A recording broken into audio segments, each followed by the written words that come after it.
Hare Krishna everyone, welcome to the 121st episode of the Welsh Yogi podcast. Just a really quick disclaimer. This podcast originally had about 20 to 30 more minutes at the start, but due to a camera difficulty, we lost the footage, so we're cutting in from about the halfway point. But anyway, hopefully it's still nectar. Without further ado, Haribol. Welcome to the Welsh Yogi podcast. Krishna Prasthaya Bhutale Srimati Bhaktivedanta Swaminiti Namine. So Putana, Charlie, you mentioned that like Krishna, one of his pastimes, young Krishna, he actually kills this witch Putana. Do we get into this story? If you want to, yeah. But if you don't want to, we can. But just the amazing thing is, like, even though he kills Putana, he does it in a way that she actually gets the highest benefit and the highest treasure. And there's a nice story. There's a nice reason saying that, the way that she tried to kill him was in such a way where it somehow seemed that she was offering in some minute way, it could be seen that she was offering some service to Krishna. And Krishna, just being so eager to accept service from his, part and parcel fellow soul, he accepted that service that she provided and used that as an excuse to bestow the highest, spiritual perfection to her. Service. How do you know if you're serving Krishna then? I'm just curious. Someone asked me this recently. Like, how do you know what is serving Krishna? This is an interesting question, isn't it? Yeah, we have many books which explain exactly how the process works and exactly what should happen from practicing the process like a science experiment. So, if you feel like you're not really sure if you're serving Krishna, then maybe that's like, I'm not saying this directly to you, but like that's for us to really, like in science, if we're not sure whether we're doing the experiment or not, we need to first understand, okay, what's the experiment? What are the apparatus? Did you do that in high school? You got the conclusion, the planning, the apparatus and all that. We need to understand all these things and what result we should get. Yeah. And then we can be clear if we're serving Krishna or not. That's my thought. Yeah, I was hearing that today as well. Like those apparatus and like the rules and regulations and the different do's and don'ts, they come from the spiritual teacher, like the guru. He's the person who gives those things, and like that's what an initiation means. Hearing spiritual knowledge, basically. So like what you said, the Srimad Bhagavatam is like no other book. It like perfectly reciprocates with each and every person in their own unique way. So it's like we could all read the Bhagavatam, and based on what's going on inside us, we'll all hear different things, So it's like but yeah, if you just expose yourself to the Bhagavatam often, this is what I want to start doing every day, daily readings. And then you check and balance as well with your spiritual authority. Teacher. Yeah, this is what I'm feeling. This is what I'm experiencing. This is what I felt when I read this thing. What do you think? And just be humble and be ready to, really listen to what that authority has to say. And very good. Which is because so now you're in like a new environment as well. I guess like, have you experienced like having like a different authority in any way, or getting used to a different system? Yeah, I mean, on the farm we've got it's a Prabhupada disciple called Bhagavat Ashraya Prabhu, and he used to be like the temple president of the Soho temple, and he came to Wales a lot around 8-10 years ago. Like he was the one who told Dacharya to move in the ashram. That boy Mikey, that's ready. It's the quote. He said that he's ready for the ashram. So yeah, I've been getting a lot of nice association from him, and one thing I noticed is he's like a very uplifting person. So like he'll see your good qualities and tell you them, but not in a way where it's like he's trying to make you feel cocky, but more like he's trying to draw it out of you. You know, he sees better in you than you see. You know, so I've been enjoying that kind of association, and but yeah, I mean, it's an interesting. I guess it's something that I'm still figuring out myself, right? In terms of, yeah. But one thing I can be sure is that Srila Prabhupada is my spiritual authority. You know, so when I read these books, whoever I'm following, who's underneath Srila Prabhupada is going to be hopefully saying the same thing. You know. Yeah. So we're still figuring out that. It does take humility, doesn't it, to even have that, just to be ready to hear from someone else who knows you, what they think is best for you. Mm-hmm.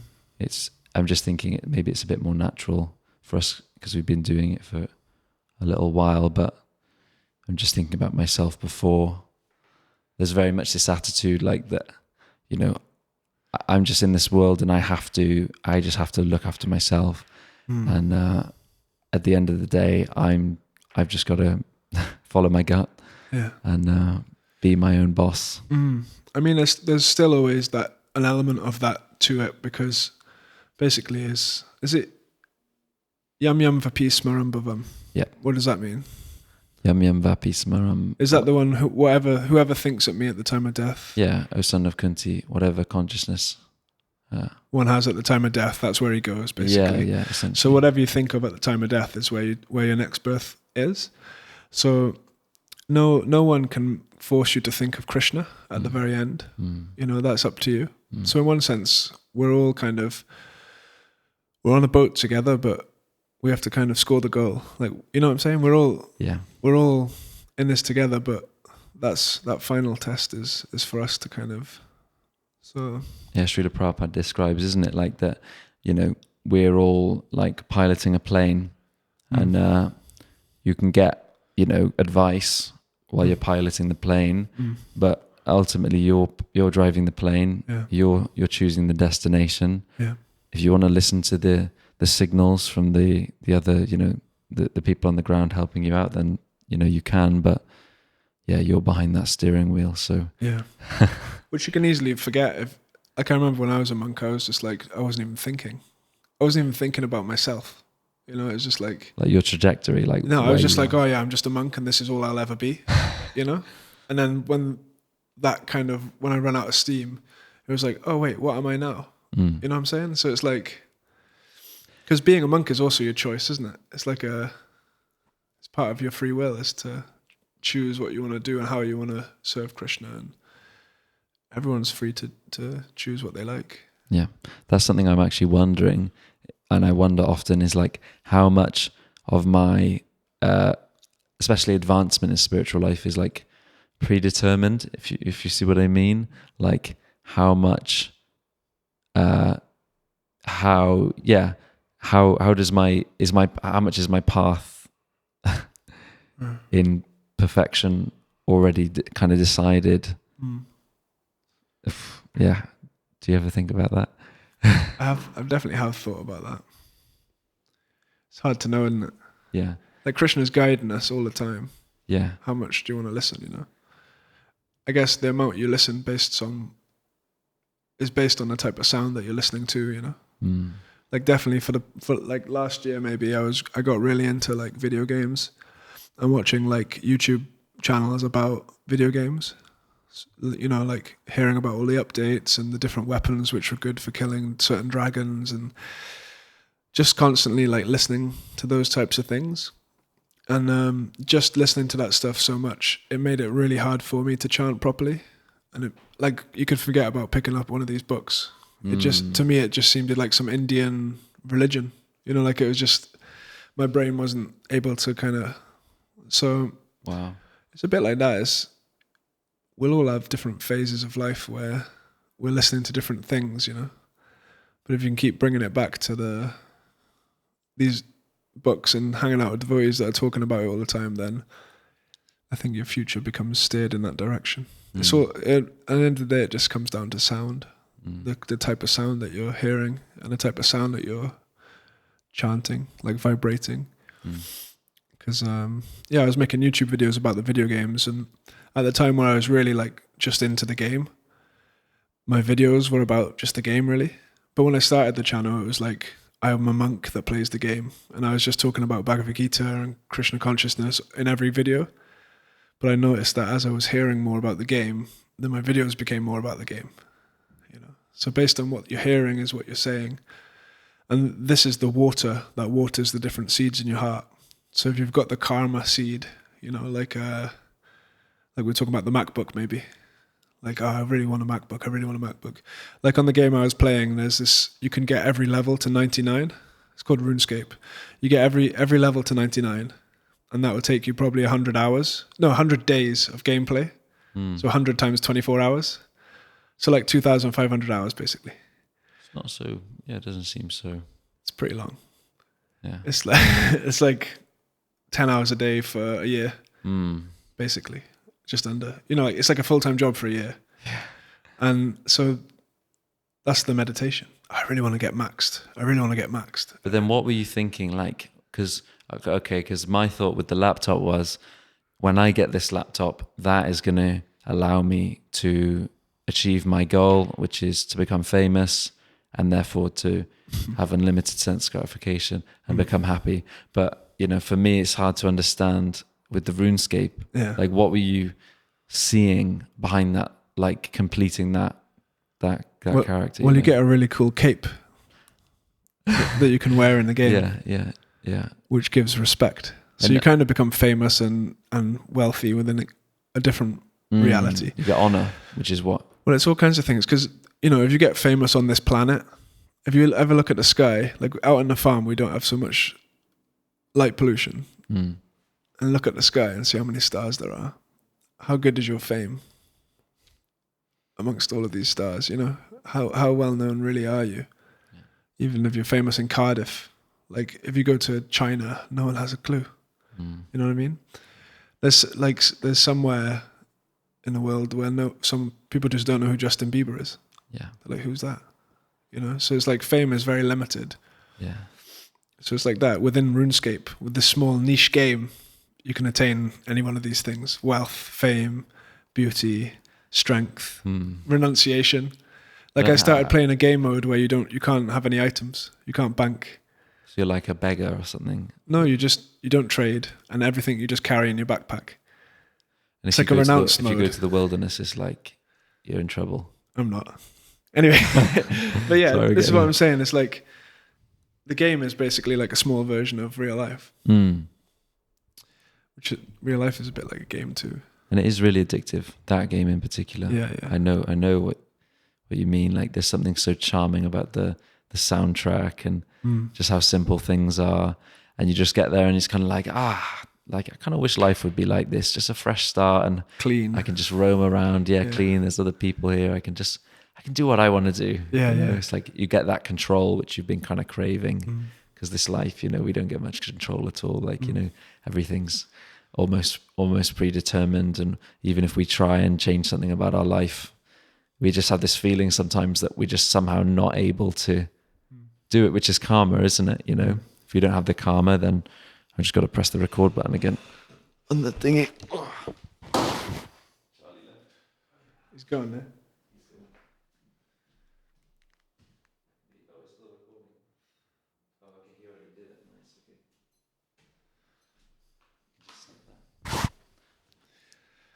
So what are we talking about? We just got into a really deep conversation about RuneScape, I guess. Video games. Sorry for the people that are not here for that, but I guess life is a bit like that too. We get so lost in our life, like especially if you have a certain goal that you want to achieve.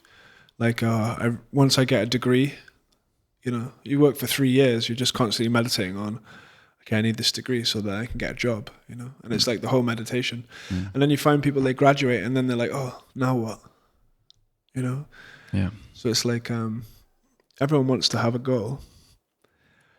Everyone needs to have a goal. It's a purpose, to have a purpose, And it just so happens that the teachers that we stumbled across, they talk about like the penultimate goal. The real goal. The highest goal. Yeah. Which is to like return to your nature, return to who you really are. outside of this video game of life. And that's, even when I was playing the game, it was like, one day I'll won't want to play this game and I can focus on real life. Like a lot of the gamers are thinking like that, you know? And then now on my YouTube channel that I've been playing on, I just turned it into real life now. Like it's just me talking to a camera. Yeah, I'm not playing the game anymore. Yeah. I don't want to play the game anymore. So it's like I've graduated. And so the spiritual path is about graduating from this world, this worldly world, this material world. I just find it far out as well, because when you're playing the game, you're basically sitting in one position and you're just still and you're just playing the game. And at the same time, it's like the soul, like you said, that this experience we're having is also, it's like gameception, you know, we're also in a game, and the soul is idle, but operate, you know, via the soul's desire. It feels like we're operating the game, you know, in the same way that the game, you know, you feel like you're, you know, moving your character around, for instance. But the game developers, they've set the game up in a way that it responds to your signals, you know. So in the same way, it's like described, isn't it, in the Bhagavatam, that you know, in Bhagavad Gita it says that the living entity, he thinks that he's the doing force in this world. He thinks he's moving this and moving that and moving over there, but actually the world is moving around him. It's responding to his desire. I love that point. I was thinking about it because there's another verse in the Bhagavad Gita that says, for one who's controlled his mind, he's like a candle in a windless place. Yeah, I read that recently, 6th chapter. So if you imagine a room with no wind and there's just a candle and it's just still, there's no flicker, just still. Like that. And us as souls are actually just still. Yeah. But this world is moving around us. Yeah. And, you know, we think we're moving. Yeah. But it's actually just the world moving. It's the material energy moving about us. You know? Responding to our desire. The game responds to our little inputs on the keyboard. Yeah, there's very little inputs on RuneScape. You just click a tree. Oh, you click and walk over to it? Yeah. You click a tree and he chops it down. And then you click the log on the fire and you burn it. You know, it's like a simple input, output. So, but no, it is like that. This world is a bit like a video game too. Yeah. And it works. It's like if you actually want to practice, like we're talking about music, if you practice mridanga for 10 minutes every day, within 2 months, you'll be able to play loads of cool stuff, you know? Yeah. Like it's a game, you level up. Yeah. That's what I learned with cooking. I've been cooking on the farm. Every time I try a new recipe, I get a bigger XP drop. Because it's I learn a lot more when I try a recipe for the first time. Yeah. So it's like that. It's like cooking is unlimited. There's unlimited things you can know about cooking. There's a whole science, isn't it? The same with music. There's unlimited ways that you can harmonize different sounds together. And so it's this is an unlimited game. Yeah. And you have a teacher as well. And that, because you know, we were all taught, you know, as monks as well, we got some cooking training. You know, I didn't know anything about cooking before I joined, you know, the ashram, but just thinking that key role of having a teacher. And it's the same when I learned Madanga. I could have been tapping around for ages, but I had a teacher and they just set you on the right course, you know. And after that, once you've been taught, then you can kind of explore and take what you've learned and go on a journey. But you need that foundation, that teacher. Yeah. So that's what being in a temple here, Mishrani would just drill into us, follow the recipes, follow the recipes, follow the recipes, follow the recipes. So that's just what I've done when I've gone to the farm, is I just follow the recipes. And it's fundamental. And then once you've done the recipe 10 times, you don't have to follow it so strictly. You know what I mean? So it's there's the best way to do stuff. Follow the recipe. Yeah. Do the right thing. Yeah. Anyway. So the recipe for life is? Chant Hare Krishna. Hare Krishna. Is it? The recipe books. Well, I was thinking the books. Bhagavad Gita. Bhagavad Gita, Srimad Bhagavatam, recipe books for life. Yeah. And your teacher, that you have to kind of, you know, find. But it's interesting. This podcast seems to have moved. It's like a Simpsons episode. Really? Do you know how in the Simpsons the beginning is always completely different There's an and. Really? Yeah, there's always nothing to do with the start. Yeah. And then that's the thing I noticed. So I guess it's a bit like that. We started with, well, we had a guest here. He's gone. He's gone. He's long gone. And yeah, we're talking about service. Yeah, it's nice to have you back. Nice. I'm going tomorrow though. You're going tomorrow. Okay. Sorry. But it'd be nice if, while I'm on the farm, if we get a weekly podcast. Yeah. What's the odds? We try our best. Try our best. Yeah. Let Krishna do the rest. Yeah. Okay. Yeah. Should we call it there? We'll call it a day. Thanks for watching, everyone. Nice to hear from you. Thank you. Thank you for tuning in. Lots of love. Nama Om Vishnu Padaya Krishna Pristaya Bhutale Shrimati Bhakti Vedanta Swami Iti Namani Nama. We can probably cut it. Do you think people are still listening now? This can be an Easter egg if they are. Oh yeah, you could do the Basically. Vishnu Jam Kirtan, Yeah. and then it fades back to us, Yeah. like doing the Simpsons tune, and How long are you going to be on the farm? probably until next year. Mm-hmm. Like I'm sort of learning a lot Mm. about myself. Mm. Like the service is an important part, but also there's a lot of like internal work that I'm doing. Mm. You know what I'm saying? Almost like processing or like settling. Yeah, it's going to be amazing to like record a podcast with you when you're over time as well, and you can kind of share your. Yeah, we'll see where it goes. I think it's part of.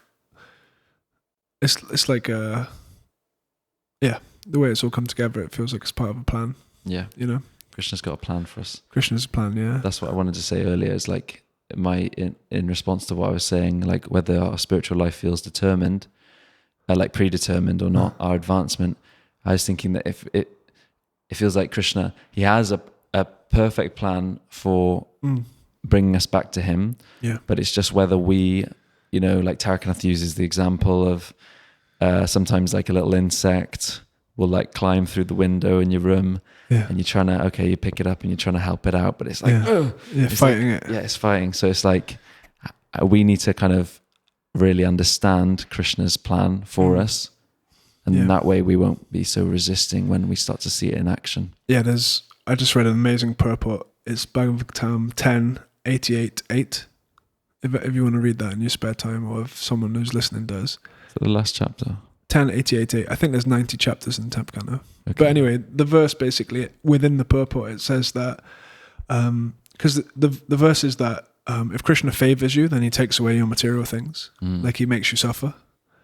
And in the purport, it said that actually, when God challenges you, and he makes you go through what feels like suffering, part of the purpose that it serves is that it protects Krishna from people that are not sincere about spiritual life.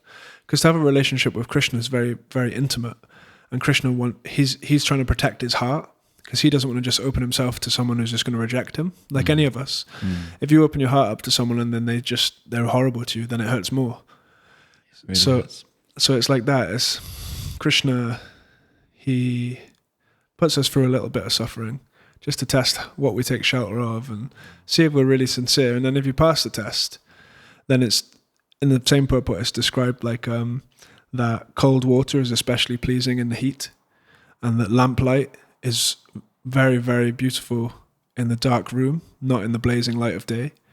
So similarly, experiencing a connection to Krishna in contrast to suffering is more beautiful. It's more powerful. That reunion with that divine experience after a material whipping, And so it's a bit like that. It's part of Krishna's plan is there's going to be tests and difficult times, and we have to be strong and try to just ask for help and pray to him, because he's a person. He's a person. And that's what you will learn over years of practicing Krishna consciousness bit by bit. And then those advanced devotees who know him will introduce you to him and tell you little bits about him that you didn't know before. And the picture becomes fuller.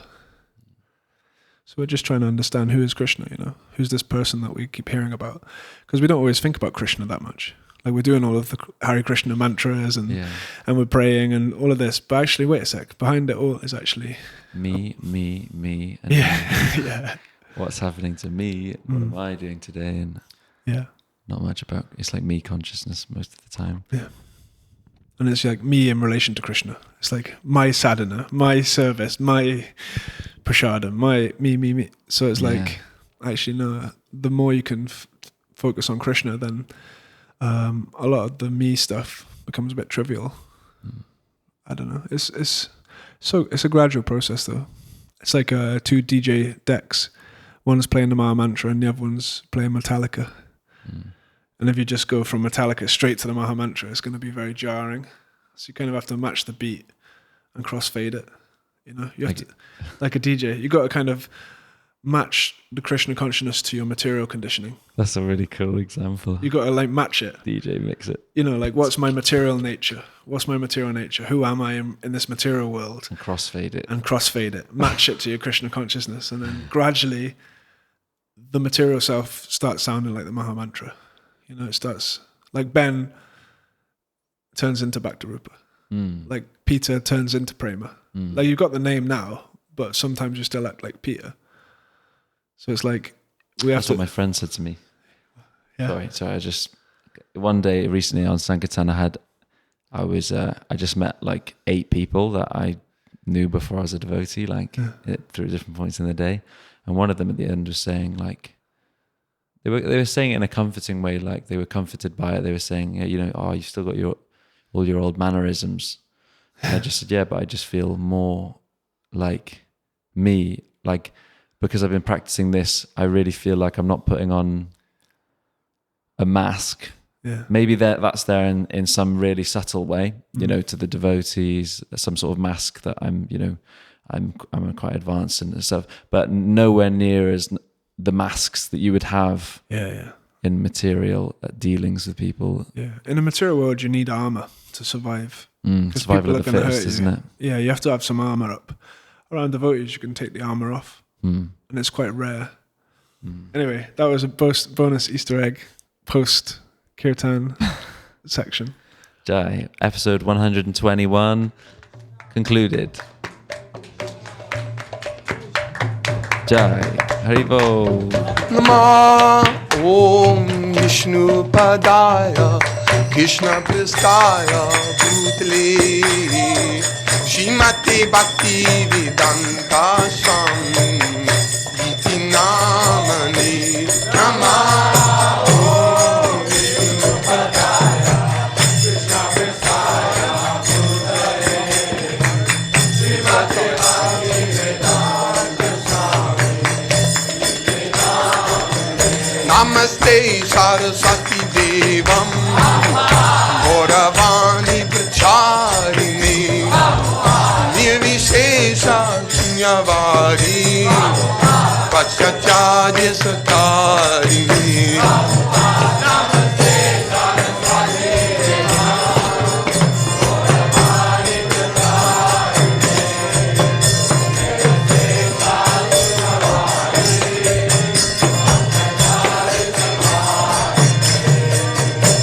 Namah Om Vishnu Padaya Krishna Pristaya Bhutale Shrimate Bhakti Vedanta Swami Iti Namani Namah Om Vishnu Padaya Krishna Pristaya Bhutale Shrimate Bhakti Vedanta Swami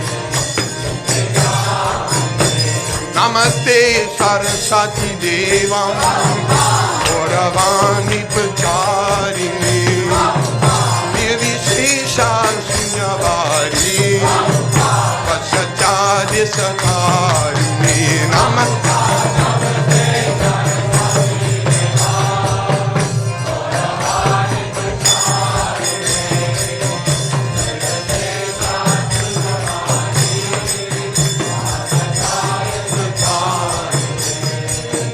Nityananda Bo, Hari Bo, Hari Bo. Nityananda Bo, Hari Bol.